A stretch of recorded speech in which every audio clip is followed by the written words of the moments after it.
and Hamlet sees his chance. He asks them to perform a play that mirrors the exact way the ghost described his father's murder. He calls it the mousetrap. His logic is simple. If Claudius is guilty, his reaction to the play will give him away. As Hamlet famously says, "The play's the thing wherein I'll catch the conscience of the king." The night of the play is electric with tension. The entire court is gathered. As the actors perform the scene where the king is poisoned in the ear, Claudius leaps to his feet, shouting for the lights to be turned on, and storms out of the room. It's the proof Hamlet needed. Claudius is guilty. The ghost was telling the truth. Now Hamlet has no more doubts. But avenging his father is not so simple. Shortly after the play, Hamlet finds Claudius alone, seemingly praying. This is the perfect opportunity to strike. But Hamlet hesitates. He reasons that if he kills Claudius while he's praying, his soul will go to heaven. Hamlet wants Claudius to suffer in the afterlife, just as his father did. So he decides to wait for a better moment, a moment when Claudius is sinning. This hesitation, this overthinking, is a core part of Hamlet's character and a major theme of the play. The tragedy escalates when Hamlet goes to confront his mother, Gertrude. He accuses her of being complicit in his father's murder. Their argument is intense. Hearing a noise behind a large tapestry, Hamlet, thinking it's Claudius spying on them, impulsively stabs through it with his sword. But it isn't Claudius. Mean to be good in a world full of evil. Is it better to act decisively, even if it's rash, or to think things through, even if it leads to paralysis? Hamlet's famous to be or not to be soliloquy isn't just about suicide. It's about the struggle to exist in a world that feels unbearable. The play leaves us with so many questions. Was Hamlet truly mad, or was it all an act? Was his mother involved in the murder? Why did he hesitate for so long? There are no easy answers, and that's precisely why Hamlet remains so powerful and relevant today. It holds a mirror up to our own uncertainties, our own struggles with right and wrong, and our own search for meaning in a chaotic world.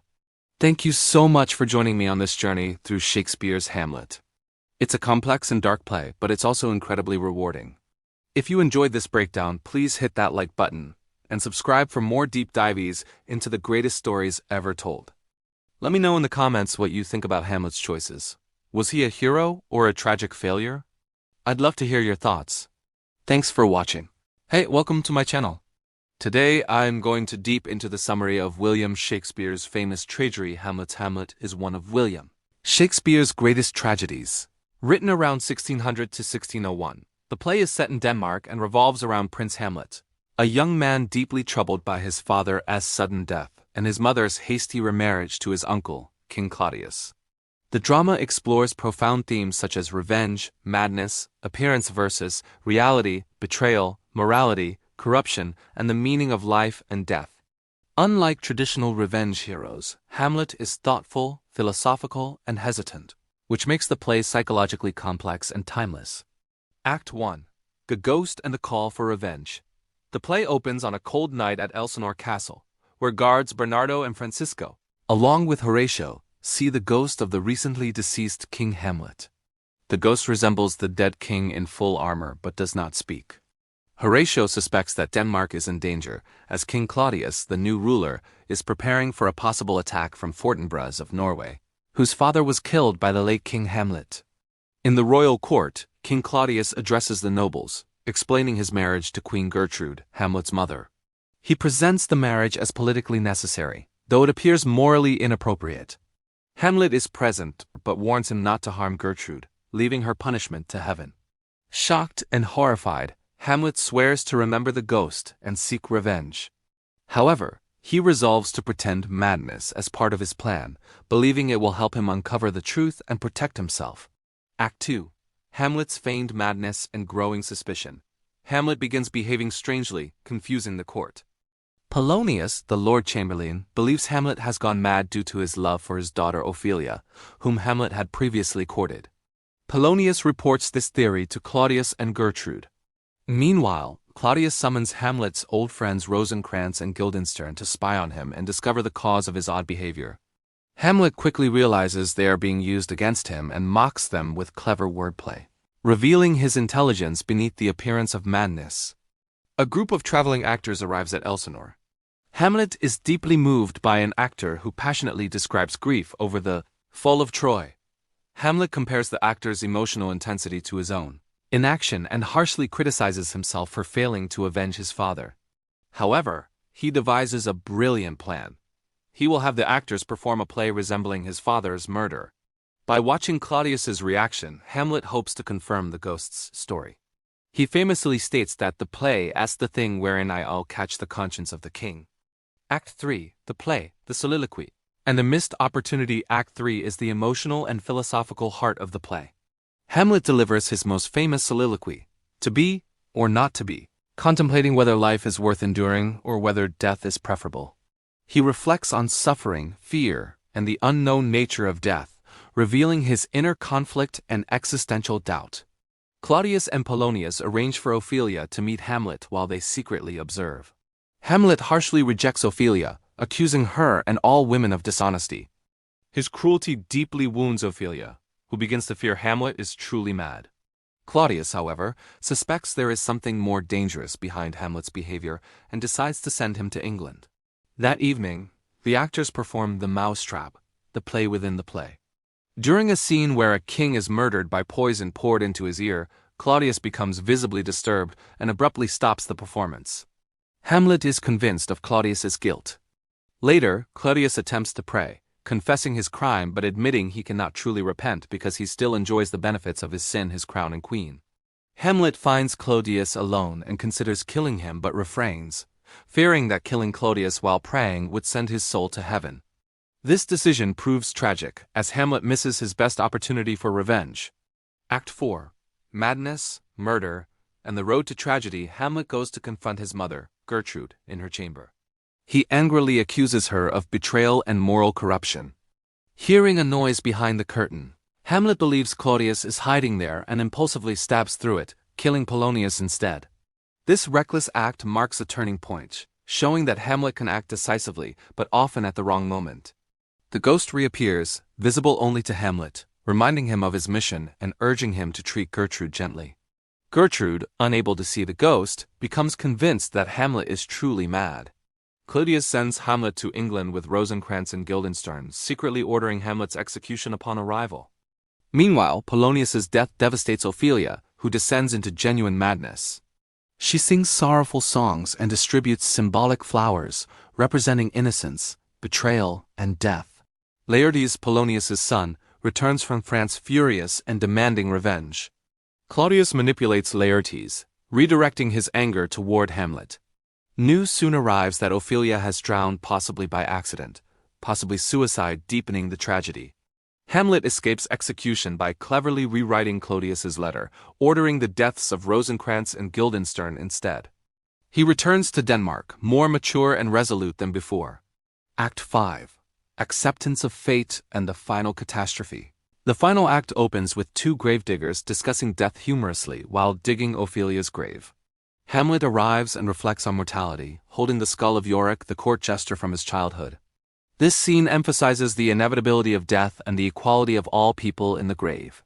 Ophelia's funeral procession arrives and Hamlet learns of her death. Overcome with grief, he declares his love for her and confronts Laertes. The two struggle violently, symbolizing the destructive power of revenge. Claudius arranges a fencing match between Hamlet and Laertes as a trap. Laertes' sword is poisoned, and Claudius prepares a poisoned cup of wine as a backup plan. During the match, Gertrude unknowingly drinks the poisoned wine and collapses. Laertes wounds Hamlet with the poisoned sword, but is also injured by the same weapon during a scuffle. As death approaches, its themes continue to resonate because they address universal questions about life, death, justice, conscience, and identity. The tragedy ends with restoration through Fortinbras, suggesting that while individuals perish, order must ultimately be restored. If you found it helpful, like, comment, and subscribe my channel English Bari 71. Ever wondered where Shakespeare got the idea for Hamlet? Was it just a stroke of genius, or is there a deeper, older story lurking in the shadows? Let's dive into the fascinating history behind one of the greatest plays ever written, To Be or Not to Be. The original story, that is the question. Believe it or not, the tale of a Danish prince avenging his father's murder wasn't Shakespeare's invention. The story's roots go way back, all the way to a medieval Scandinavian legend. Our journey starts with a 12th century Danish historian named Saxo Grammaticus. In his massive work, Gesta Danorum, or Deeds of the Danes. He tells the story of a prince named Amleth. Sound familiar? It should. Saxo's Amleth has a lot in common with Shakespeare's Hamlet. Amleth's father, the king, is murdered by his own brother, Fong, who then marries Amleth's mother, Jerutha. To survive, Amleth pretends to be mad, acting like a fool to throw his treacherous uncle off guard. He utters cryptic phrases and plays with dirt, all while secretly plotting his revenge. It's a classic tale of feigned madness as a survival tactic. Unlike Shakespeare's philosophical and hesitant prince, Amleth is much more of a straightforward, brutal action hero. There's less agonizing and more, avenging. He eventually succeeds in a very fiery and violent climax, burning down the palace with all of Feng's courtiers inside and then confronting and killing his uncle. It's a much more visceral, less psychologically complex story, but the core elements are all there. The murdered king, the usurping uncle, the queen's hasty marriage, and the avenging son feigning insanity. So, how did this ancient Danish legend get to Shakespeare? The story didn't travel directly from Saxo to Shakespeare. It first got a French makeover in the 16th century. In 1570, a French writer named Francois de Belleforest included a version of the Amleth story in his collection, Histoire Tragiques. Belleforest's version added more psychological depth and moral reflection, nudging the character closer to the Hamlet we know. He expanded on the prince's melancholy and inner turmoil, making the story a bit more dramatic and less like a straightforward Viking saga. It was likely this French version, or perhaps an English translation of it, that found its way into Shakespeare's hands. There's also a theory about a lost play, known to scholars as the Your Hamlet. This hypothetical play, possibly written by Thomas Kyd, is believed to have been performed in London in the late 1580s, years before Shakespeare's version. We don't have the script, but references from the time suggest it was a bloody revenge tragedy, and it likely served as a direct source of inspiration for Shakespeare. This Your Hamlet probably bridged the gap between Belleforest's tale and Shakespeare's masterpiece, introducing elements like the ghost. So, when Shakespeare sat down to write around the year 1600, he wasn't starting from scratch. He was a master craftsman, taking a well-known story and transforming it. He took the skeleton of Amleth's legend, the revenge plot, the feigned madness, and layered it with unparalleled poetry, profound philosophical questions, and deep psychological complexity. He gave us the ghost of Hamlet's father, the tragic Ophelia, the famous to be or not to be soliloquy, and a prince who is as much a thinker as he is a man of action. Shakespeare turned a bloody revenge story into a timeless exploration of grief, madness, morality, and the human condition. The history of Hamlet is a perfect example of how great artists borrow, adapt, and elevate stories, creating something entirely new and enduring. From the Viking prince Amleth to the melancholy Dane we know and love, the journey of this story is as dramatic as the play itself. Thanks for watching. If you enjoyed this deep dive into literary history, don't forget to like, subscribe, and hit that notification bell for more videos. See you next time.